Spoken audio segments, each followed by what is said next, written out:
Madam Lívia Járóka. Mr. President, I am glad that the EU institutions appear so sensitive for the plight of the Roma today.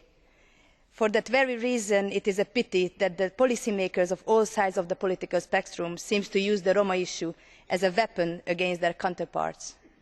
We all agree that freedom of movement is one of the fundamental principles of community law and accept that this right is not unconditional. As the Commission has confirmed, all EU countries have the right to take security measures regarding foreigners residing on their territory.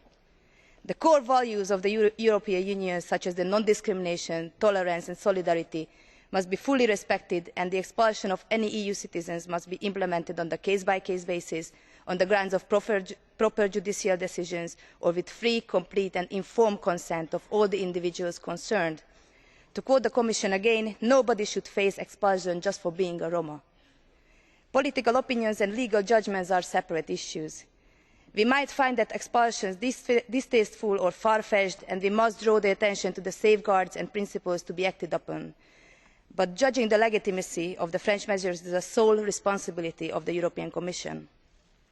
Large-scale repatriations might be repulsive, but even more repulsive when the empty human rights lip service of the last decades, when technically nothing has been done to alleviate the terrible poverty of Roma, except for chanting a few code words about anti-discrimination and tolerance when it came politically handy.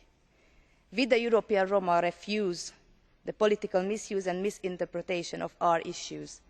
Roma must set the discourse about themselves to reveal the problems and articulate what actions and measures have to be taken. As proclaimed several times by this Parliament, and more specifically by the European People's Party, the poverty and the social exclusion of the Roma is a European issue and requires a strategy on its own, a common European solution needed for a common European problem.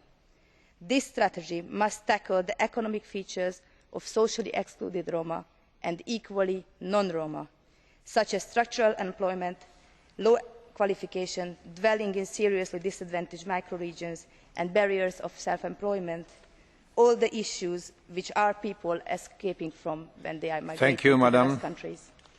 Thank you. Please, colleagues, keeping in time. Mr. Hannes Swoboda, on behalf of Socialists and Democrats. Thank you very much, President. I am deeply disappointed, particularly